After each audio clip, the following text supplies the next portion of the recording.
Vamos con una entrevista en un acuerdo académico por temas de interés que se hizo desde Informe Capital y la Facultad de Ciencias Sociales.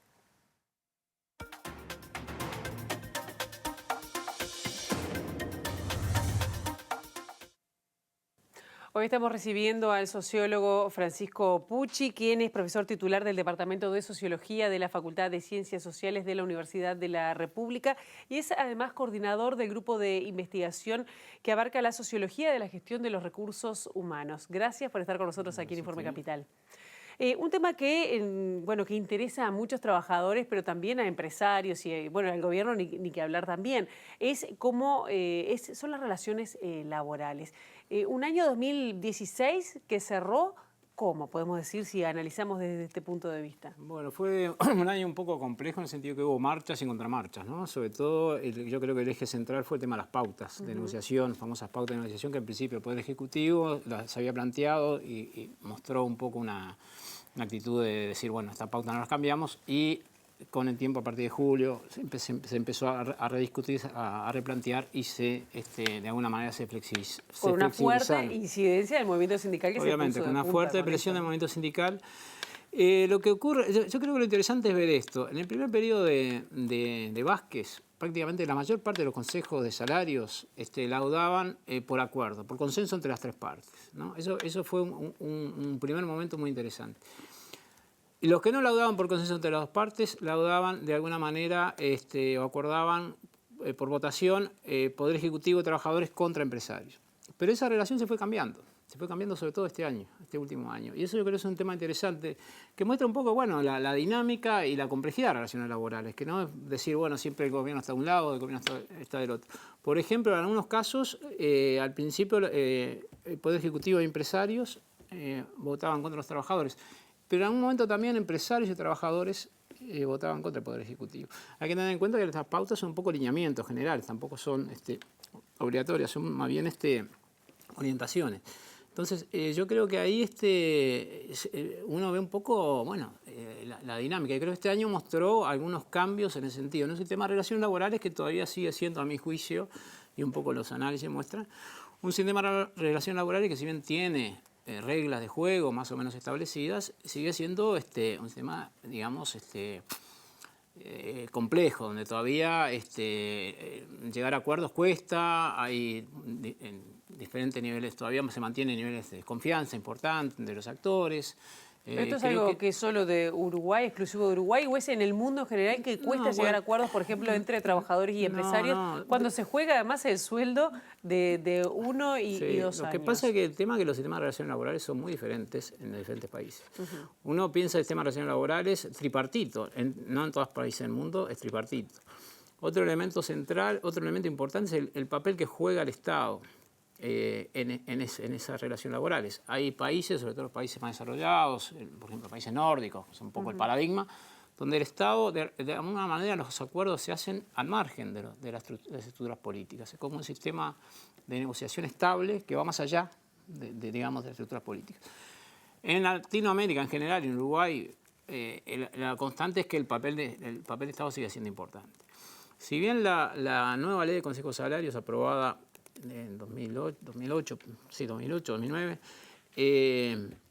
permite la convocatoria de consejos salarios por iniciativa o de empresarios o trabajadores, o sea, con independencia del Poder Ejecutivo, uno ve que en la dinámica concreta, real, el peso del Poder Ejecutivo sigue siendo muy importante. Y creo que justamente en este caso se ve cómo las pautas de alguna manera generaron un nuevo relacionamiento, digamos, al interior de las relaciones laborales. Ajá. ¿A quién beneficia que haya, que esté tan normalizado, digamos, de normas las relaciones laborales? Bueno, creo que a todos, o sea... Pero más a los trabajadores, uno tiene la sensación que ha beneficiado más a los trabajadores tras, década y media de desregulación prácticamente total. No, es discutible. Por ejemplo, cuando no había desregulación, por ejemplo, los años 90, el problema era que la conflictividad era muy... seguía habiendo conflictividad, o sea, no era que hubiera menos conflictividad, seguía habiendo conflictividad y era una conflictividad que estaba menos controlada. Y de alguna manera se generaba en cualquier momento. La regulación lo que permite es disminuir la conflictividad en algunos casos y encauzarla en otros casos.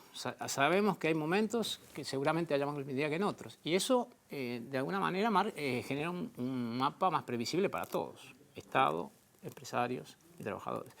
O sea que eso es beneficioso en general para todos. ¿Cuál es el rol del Estado en esto? El rol que ha jugado hasta ahora, por lo menos el Estado uruguayo. Y bueno, siempre, ha sido lo que pasa. ¿Ha sido positivo? ¿Ha sido exitoso? Bueno, primero, el Estado, ha habido diferentes gobiernos y por lo tanto diferentes orientaciones. O sea, hablar de Estado en general es difícil. En general, cuando en los países en que el Estado tiene un rol importante, el origen de ese rol está en una debilidad del propio movimiento sindical histórica. Y esto se vio, por ejemplo, en la ley del Consejo de Salario 43 fue de alguna manera una imposición desde el Estado, si bien a iniciativa de los trabajadores y de los sectores de izquierda, del Partido Comunista en aquella época, fue una imposición del Estado a trabajadores y empresarios. En otros países, por decir algo, Inglaterra, Estados Unidos, el Estado no jugó ese rol. La negociación se dio con independencia del Estado. ¿Por qué? Porque el movimiento sindical era fuerte. Si bien no estaba politizado, si bien no era ideológicamente de izquierda o socialista, era fuerte en términos de organización. Estamos hablando también de estructuras industriales fuertes. Es típico el rol del Estado en estructuras industriales más débiles y, por lo tanto, y en países, justamente porque esas estructuras son débiles, el movimiento sindical tiene menor nivel de desarrollo. Y, por lo tanto, lograr la paz social requiere de la intervención del Estado. Entonces, esa es un poco la lógica que se ha dado, es un poco estructural. Eso se dio en Uruguay y se dio en general en América Latina. La diferencia con otros países de América Latina es que en otros países de América Latina el Estado reglamentó la actividad sindical, cuando en Uruguay jamás fue reglamentada. Y eso creo que primero es algo anómalo, digamos, es una especificidad del caso uruguayo, pero también es algo positivo, en el sentido que también el movimiento sindical tuvo capacidad de autorregularse. Porque si hay autonomía, quiere decir que de alguna manera los límites se los fija el propio movimiento sindical. Y eso... Acá el tema de las relaciones laborales ha estado en los últimos años, desde el 2005, precisamente, regulado con la asunción o vuelto a regular con la asunción de la izquierda al poder. ¿Qué pasa si cambia el signo? Viene nuevamente un gobierno blanco, colorado, ¿se mantiene eso? ¿Ya se ha llegado a cierto grado de madurez? Bueno, a eso es lo que voy, justamente, ese es el problema. Creo que todavía las relaciones laborales siguen muy dependientes de las orientaciones del Estado. Por lo tanto, en el caso de su pregunta, creo que si viene, por ejemplo, un gobierno de impronta más liberal, como fue en los años 90, 89, 90, creo que sí, el sistema de relaciones laborales va a cambiar. O sea, muchos de estos elementos van a desaparecer. Se va a volver a la negociación bilateral, a la descentralización de la negociación. Por eso digo, el generar un sistema de relaciones laborales estable, autónomo, permite evitar ese riesgo, pero en el caso de Uruguay todavía no está. Ajá. Todavía el sistema laboral depende mucho de las orientaciones políticas. Bien. A mi juicio, ¿no? Es un tema a discutir, pero para mi juicio. Claro, no, y con respecto a, acá hablamos básicamente, cuando hablamos de Consejo de Salarios, pensamos básicamente en temas salariales. Por un lado, a una le da la sensación que no se ha incrementado tanto digamos, no se ha enriquecido tanto el trabajador en el buen sentido, ¿no? Pero además no se han incorporado quizás otros elementos que sean más allá del salario. Ese es un tema... Que enriquezca y que fortalezca a los trabajadores. Ese es un tema central y muy importante. Ahí hay un problema que tiene que ver con la negociación por rama de actividad. Hay muchos temas, por ejemplo, la capacitación, la incorporación de nuevas tecnologías, los procesos de transformación, de reestructuración productiva, los problemas de género, digamos, la desigualdad de género en términos salariales, es decir... Muchos de esos problemas, en el caso del género quizás no tanto, pero en los otros es muy difícil establecer pautas generales para toda rama, porque las empresas no son iguales en la misma rama. Entonces, esos espacios son en general de la negociación por empresa. Entonces, cuando predomina la negociación por rama, que ha sido histórico en Uruguay, es muy difícil incorporar esos temas en la negociación. Y justamente una de las cosas, lo extraño es que hubo... Lo extraño, lo particular de Uruguay es que hubo un periodo en que hubo un gran desarrollo de la negociación por empresa, del 90 hasta el 2004, 2005, pero después esa negociación por empresa de alguna manera se perdió, porque se volvió a la negociación por rama y los acuerdos por empresa empezaron a perder peso. Y ese es el espacio de los acuerdos por empresa. Pero estoy de acuerdo, sí, es básicamente salarial la negociación, ¿no? Ha habido alguna introducción del tema de igualdad de género, Pero básicamente a nivel declarativo sí, y no cambiando en algunos las convenios relaciones. sí, pero en muy pocos, un 10, 15% de los convenios. No es, sigue siendo predominantemente salarial. Eso también es uno de los problemas. Porque también se puede combinar perfectamente la negociación por rama y la negociación por empresa. Se pueden dar los dos tipos de negociación.